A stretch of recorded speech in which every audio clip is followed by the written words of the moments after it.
First of all మీకు నాగరాజన్న పరిచయం అవసరం లేదు, కానీ చేస్తా ఉన్నా.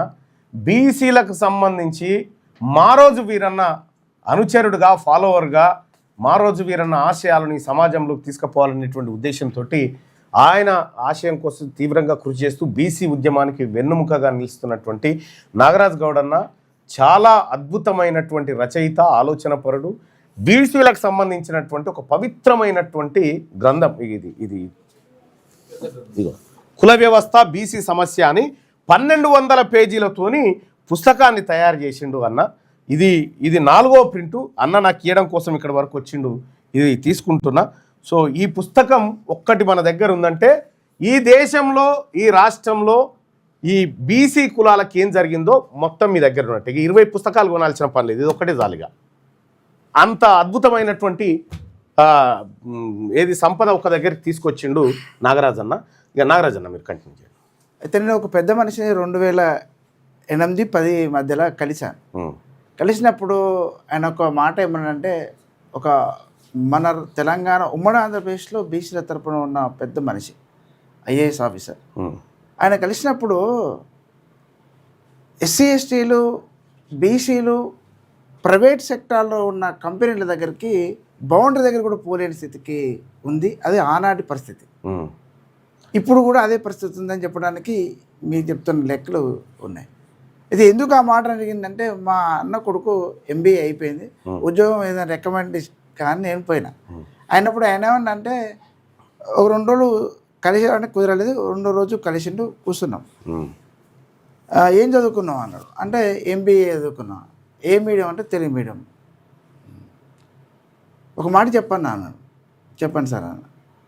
ఎస్సీ ఎస్టీ బీసీ, ప్రధానంగా బీసీ అనే పదాన్ని నీ సర్టిఫికెట్లో ఉంటే, నీ బౌండరీలో అంటే వాడు కంపెనీ అని ఒక బౌండరీ ఉంటుంది, ఆ సరిహద్దు కాకుండా వాడిని ప్రహారీ గోడ ఉండగా ప్రహారీ గోడ అవతల కూడా మనం పోయే స్థితి లేదు అన్నాడు.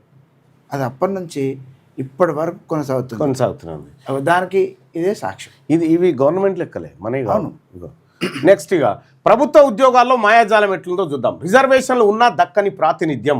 ఓసీలు ప్రతి 100 మందిలో 3.5% వాళ్ళు ఉద్యోగాలు సంపాదించారు. బీసీలు ప్రతి 100 మందిలో 2.3. అవును. ఇక నీళ్లు నిధులు నియామకాలు ఈ 10 ఏళ్లలో జరిగింది. ఇప్పుడు ప్రైవేట్ కంపెనీలను ఎవరి చేతుల్లోనే? వాళ్ళ చేతుల్లోనే. అసలు సీఈఓలు జ్ఞానం లేని వాళ్ళు ప్రైవేట్ కంపెనీలు నడుపుతున్నప్పుడు మరి ఎవరు ఉంటారు అలా? ఇగో ప్రభుత్వ ఉద్యోగాలలో కూడా రిజర్వేషన్లు మనకున్నాయని లొల్లి పెడితే, రిజర్వేషన్లు మనకున్నా ఎవరికి వచ్చింది మరి? ఇక్కడ వాళ్ళకి వచ్చింది. నియామకాలు కూడా వాళ్ళకే. అదే రిజర్వేషన్లు ఉన్నప్పటికీ అత్యున్నత ప్రభుత్వ ఉద్యోగాల్లో మరియు కీలక నిర్ణయాత్మక స్థానాల్లో ఓసీల ప్రాతినిధ్యమే ఎక్కువ. జనాభాలో సగానికి పైగా ఉన్న బీసీలకు దక్కింది కేవలం 2.3%. ఇది బీసీలకు దక్కిన లెక్క. ఇది సర్కార్ లెక్క, నాది కాదు. రేవంత్ రెడ్డి గారు మొన్న విడుదల చేసినటువంటి లెక్క. ఇక పారదర్శకతలో ద్వంద్వ ప్రమాణాలు. జనానికో లెక్క, జనాభాకో లెక్క, ఉద్యోగానికో లెక్క. ఇక్కడ జనాభా విషయంలో ఏ కులం ఎంత ఉందనేది వంటి ఇచ్చిండు. ఇదే దీంట్లో 242 కులాల జనాభాను పట్టికల్లో అంకెలతో సహా అత్యంత వివరంగా చూపించారు. ఇక్కడ ఉద్యోగాల విషయానికి వస్తే మాత్రం కులాల వివరాలను దాచేసి కేవలం 4 బార్ గ్రాఫ్లను పరిమితం చేసిరు. ఇట్లా 4 బార్ గ్రాఫ్లు. ఈడెందుకు చెప్పలే కులాల వారిగా? ఈ కులం వాళ్ళకు ఇన్ని ఉద్యోగాలు దక్కినాయి, ఈ కులం వాళ్ళకి ఇన్ని దక్కినాయి, అసలు ఉద్యోగాలు దక్కని కులాలు ఎన్ని అనేటువంటి లెక్క చెప్పాలి కదా. చెప్పాల్సిన బాధ్యత ప్రభుత్వం. ఇది హైడ్ చేసింది ప్రభుత్వం. ఇది హైడ్ చేసింది. అంటే ఇక్కడ మనం ఒక విషయం మాట్లాడుకోవాలి. అంటే ప్రభుత్వము అనే కంటే పాలన వ్యవస్థనే గుత్తాధిపత్యంగా చెలాయించిన వాళ్ళు, రాజ్యాధికారంలో ఉన్న వాళ్ళు. అంటే దీనికంటే ముఖ్యమైన విషయం ఏంటంటే 14-13 శతాబ్దం నాటికే మన దేశంలో, అంటే మన ఈ దక్షిణ భారతదేశానికి ఉత్తర భారతదేశానికి ఆనుకుని ఉన్న ప్రాంతాలు ఏవైతే ఉన్నాయో, అంటే ఇప్పుడు శ్రీకృష్ణదేవరాయలు కావచ్చు, లేకుంటే కాకతీయ చరిత్ర కావచ్చు, ఈ చరిత్రలు చూస్తే 14-15 శతాబ్దం నాటికే ఇవాళ కమ్మలు 100 సంవత్సరాల చరిత్రను రాజ్యాధికారం ఏలింది ఉంది. వెలుమ 150 సంవత్సరాల చరిత్ర ఉంది. 50 సంవత్సరాల ఎడ్లకు ఉంది ఆనాటికి 12-13 శతాబ్దం నాటికే. కనుక మన బీసీలకు అప్పటి నుంచి ఇప్పటి వరకు పాలేగాళ్ళుగా ఉన్నారు. పాలేగాళ్ళ కంటే అసలు రాజ్యాధికారం అనే పదానికే సరిహద్దు దరిదాపుల్లో లేరు.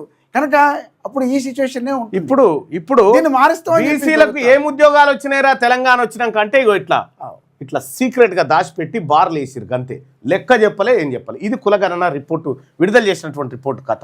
ఇక గణాంకాల మాయాజాలం. ఓసీ అనే బార్ గ్రాఫ్ వెనక ఉన్న మర్మం ఏంటంటే రెడ్డి కమ్మ వెలమ అందరిని కలిపి ఒక బార్ కిందికి తెచ్చారు, అవును. ఒక బార్గా తయారు చేశారు. వెలమ కమ్మ రెడ్డి లాంటి ఆధిపత్య కులాల చేతిలో ఎంత సంపద ఎన్ని ఉద్యోగాలు ఉన్నాయో బయటపడకుండా ఉండేందుకు ప్రభుత్వాలు ఆడుతున్న నాటకం ఇది. వారిని పేద ఓసీలతో కలిపి ఒకే ఓసీ కేటగిరీగా బార్గ్రాఫుల్లో చూపడం ద్వారా అసలు నిజాన్ని కప్పిపుచ్చుతున్నారు. ఇది అన్యాయాన్ని చట్టబద్ధం చేసే కుట్ర. అవును.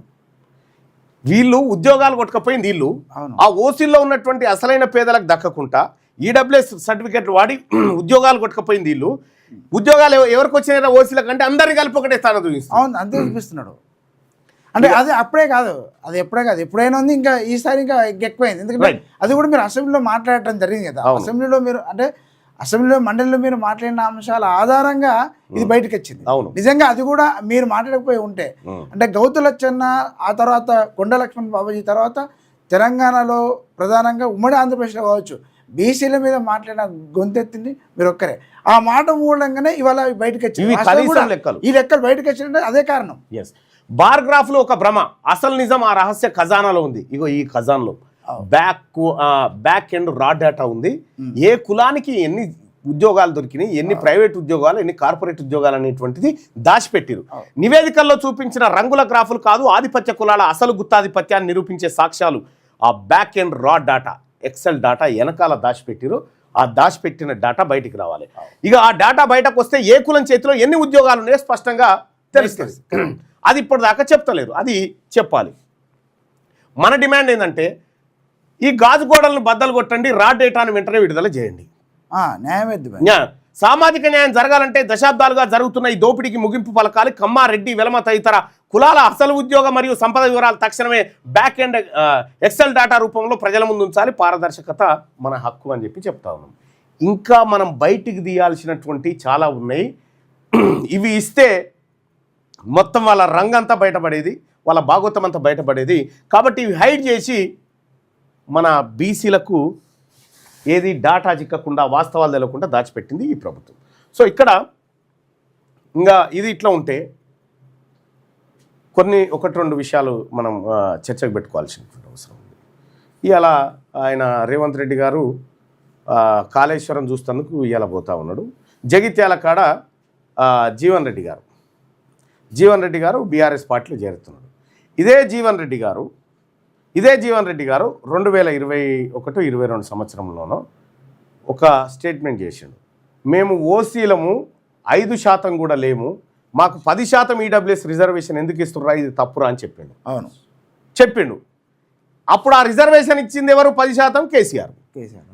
ఎవరైతే బీసీల నోట్లే మన్ను పోసిరో వాళ్ళ దగ్గరికి ఇవాళ జీవన్ రెడ్డి గారు చేరబోతా ఉన్నారు. ఇక రెండోది, ఇవాళ కాళేశ్వరం సందర్శన మాత్రమే ఉంటుందా? నిజంగా ఈ ఆర్థిక విధ్వంసానికి పాల్పడ్డటువంటి వాళ్ళను అరెస్ట్ చేసే అవకాశం ఉంటుందా? ఇక మీరు చేసేటువంటి ఓపిక లేదు. ఇది కేవలం వాళ్ళు పెట్టిరు కాబట్టి మేము ఒకటి పెట్టాలనేటువంటి కాంపిటీషన్ మీటింగ్ తప్ప ఇది క్లారిటీ మీటింగ్ అయితే కాదు. ఇది మాకు అర్థమైనటువంటి అంశం. ఇక రెండోది ఏంటంటే, మారోజు వీరన్న అనుచరుడు ఆయన ఆలోచన విధానాన్ని ముందు తీసుకుపోయేటువంటి బిడ్డ వచ్చింది నాగరాజు కాబట్టి నేను కొన్ని విషయాలు అన్న ముందు పెట్టదలుచుకున్నాను. ఇటీవల కాలంలో మారోజు వీరన్న పాటలు కొన్ని గుర్తొస్తూ ఉంటాయి. అందుకోర గుతు పందుకో, తర్వాత ప్రతిభయ్యవడి సొత్తురు అనేటువంటి చాలా అద్భుతమైనటువంటి నాయకుడు మారోజు వీరన్న. ఆయన నిర్మించిన కుల వ్యవస్థనే, కుల సంఘాలే ఇగో ఇవాళ మన కన్నమ్మగడ కనిపిస్తున్నటువంటి. ఇవాళ మేమంతా వీళ్ళంతా అని చెప్పుకుంటున్నాం కదా, ఆయన చేసిన పుణ్యమే అది. సో అట్లా భారత సంయుక్త రాష్ట్రాల సమితి అని ఒకటి పెట్టిండు ఆయన. ఇట్లా చాలా అనేకమైనటువంటి పోరాటాలకు ఈ మార్క్సిజానికి, అంబేద్కరిజానికి లింకు పెట్టుకొచ్చి చాలా అద్భుతమైనటువంటి ఒక వ్యవస్థ రూపకల్పనకు మారోజు వీరన్న ప్రయత్నం చేసిండు. బాంచోడని బందామేసి ఇట్లా అనేకమైనటువంటి పాటలతోటి ఆయన ఉర్రూతలూగించుడు మారోజు వీరన్న. సో అలాంటి మారోజు వీరన్నకు సంబంధించినటువంటి కొంతమంది ఎవరినో ఇక్కడ నాకు ఎవరో పంపితే చూసిన. సో దొరల దగ్గరికి పోయి మేము దొరల పార్టీకి మద్దతుగా ఉంటామని చెప్పి ఎక్కడో స్టేట్మెంట్ వచ్చినట్టు చూసిన. నేను ఒకటి చెప్తా ఉన్నా, మారోజు వీరన్నని కిడ్నాప్ చేసి మారోజు వీరన్నని కరీంనగర్ జిల్లాకు తీసుకుపోయి ఎన్కౌంటర్ చేసి చంపినటువంటి చంద్రబాబు నాయుడు ప్రభుత్వం ఏదైతే ఉందో ఆ ప్రభుత్వం మారోజు వీరన్నను చంపినాటికి ఆయనని హైదరాబాద్ నుంచి కరీంనగర్కు రవాణా చేసినప్పుడు రవాణా శాఖ మంత్రి కేసీఆర్. అవును. ఏ కుటుంబం అయితే బీసీ ఆలోచన పరులను బీసీ మేధావులను ఖతం చేసిందో దాంట్లో పాత్రదారులు వీళ్ళంతా. రెండోది, మారోజు వీరన్నను ఇదే జిల్లా ఇన్ఛార్జ్ మంత్రిగా ఉన్నటువంటి కేసీఆర్ ఏదైతే ఉందో ఆయన జిల్లాలోనే కేటీఆర్ నియోజకవర్గంలో చంపిరు. చింతమడక దగ్గరనే మారోజు వీరన్నను హత్య చేసినటువంటి ఘటనలు ఉన్నాయి. సో నేను మారోజు వీరన్న గురించి చూసినప్పుడు అరే ఏమమ్మా మారోజు వీరన్న కనుక ఇప్పుడు బతుకుంటే ఇలా అందరిని ఏం చేసినా అనిపించింది. రెండోది ఏంటంటే మారోజు వీరన్న హత్య గావించబడ్డది కేసీఆర్ మంత్రిగా ఉన్నప్పుడే. రెండోది గద్దర్ పైన కాల్పులు జరిగినాయి కేసీఆర్ మంత్రిగా ఉన్నప్పుడే.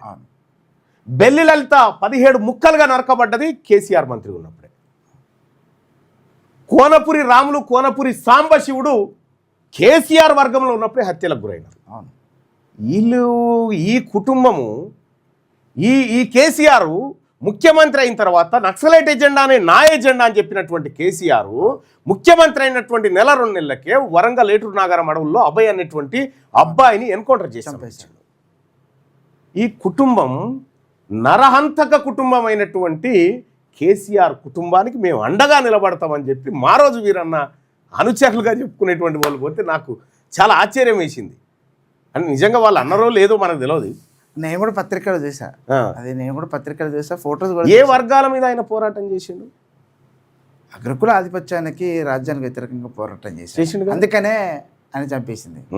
కానీ మరి వీరన్న స్థాపించిన వీరన్న నాయకత్వంలో స్థాపించిన మేషవతి కామ్రేడ్ స్థాపించిన సిపిఐ పార్టీ 2 వర్గాలుగా, ఒకటి మావోయిస్టు పార్టీలో ఒకటి జనశత్రు కలిసిన తర్వాత కొద్దిమంది బయట ఉన్నారు. కానీ ఆ బయట ఉన్న వాళ్ళు కాకుండా వాళ్ళందరూ కలిసి కొద్దిమంది కలిసి చేసినటువంటి తతంగంలో భాగంగా సిపిఐ పార్లమెంటరీ పార్టీ.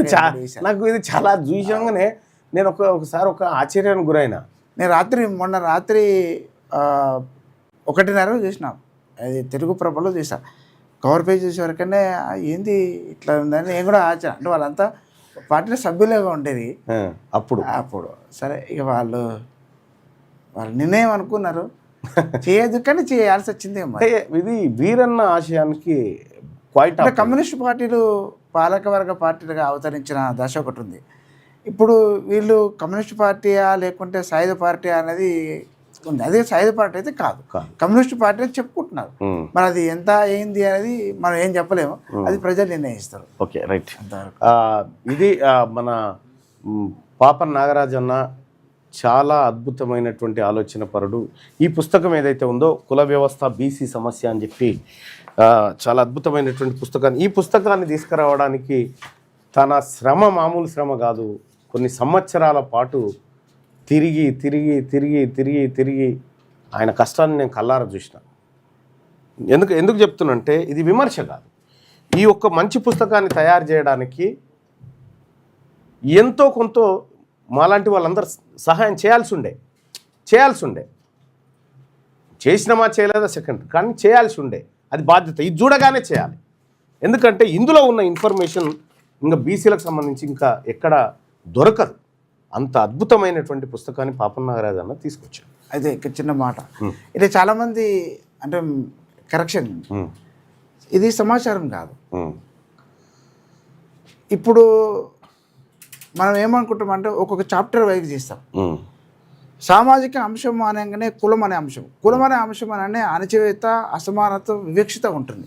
ఈ విషయాలు మాట్లాడుకుంటే తప్ప ఎక్కడ రికార్డ్ లేదు. నేను అది రికార్డ్ చేశాను. ఎస్, రాజ్యాధికారం మాట్లాడతాం, కానీ రాజ్యాధికారానికి ఏ శక్తులు ఏ విధంగా ఎందుకు అడ్డుకుంటున్నాయి, అడ్డుకున్న తర్వాత ఏం జరుగుతుంది, మనం ఎట్లా రియాక్షన్ ఉండాలని చెప్పడానికి ఈ పుస్తకంలో క్రోడీకరించబడ్డాయి. అంటే ఆ స్థాయిలో తీసుకొచ్చిన నేపథ్యం. చాలామందికి పరిమితమైన విషయాలు ఉంటాయి. ఇంకా మాట ఏంటంటే దీంట్లో 2023, 24, 25 ఈ 3 సంవత్సరాల కాలంలో జరిగిన స్ట్రగుల్ ఏదైతే ఉందో ఒక సైద్ధాంతిక రాజకీయ ప్రకటనకు సంబంధించిన రూపం తీసుకోవడానికి జరిగిన కృషి ఏదైతే ఉందో ఆ కృషిని ఇందులో చేర్చాను. ముఖ్యంగా ఇక్కడ ఏ మాట కా మాట చెప్పుకోవాల్సిన, నేను చాలా వేదికల్లో చాలామంది దగ్గర చాలా సందర్భాల్లో మాట్లాడుతున్నా, 2025లో తీర్మానం మల్లన్న మాట్లాడి ఉండకపోయి ఉంటే ఇవాళ మీ జనాభా ఎందుకు పెరిగింది, మా జనాభా ఎందుకు తగ్గింది అనే మాట, ఇది మీరు బతికినా సచ్చినా, మీరు ఈ రాజకీయాల్లో ఉన్నా లేకపోయినా ఆనాడు మీరు మాట్లాడకపోయి ఉంటే ఇవాళ బీసీ ఉద్యమం ఆ స్థితికి రాకపోయేది. అది రావాల్సింది, ఇంకా రావాలి, అది రాలేదు. అది అంతర్మదనం చేసుకోవాల్సిన సమయం ఇవాళకు వాళ్ళంగా ఉన్నది. ఇవాళ బీసీ సమాజానికి మీద, బీసీ సమాజం కోసం మాట్లాడుకుంటున్న మనము చాలా జాగ్రత్తగా బాధ్యత. గమ్మత్ ఏంటంటే కేసీఆర్ చేసినటువంటి కులగణన ఉందా, ఆ సమగ్ర కుటుంబ సర్వే, అవును, అందులో రెడ్ల జనాభా 10,99,574 చూపించిండు. అవును, ఇప్పుడు 17 లక్షలు అయింది ఒకటేసారి. ఎట్లా తగ్గుతుంది? వీళ్ళదేమో 7 లక్షలు పెరిగింది. రెడ్లది వాళ్ళది రెడ్లది పెరిగింది, గౌన్లోళ్ళది, యాదవులది, ముదిరాజులది, మున్నూరుక, పద్మశాలి, పెరిక, రజక అందరు తగ్గింది. వాహ్, ఎంత అద్భుతమైన అంటే ఏది అంటే మన దగ్గరనే అది ఉంది అనుకో, గల్లిపెట్టిన మన దగ్గర ఉంటే ఏం చేయొచ్చు కదా.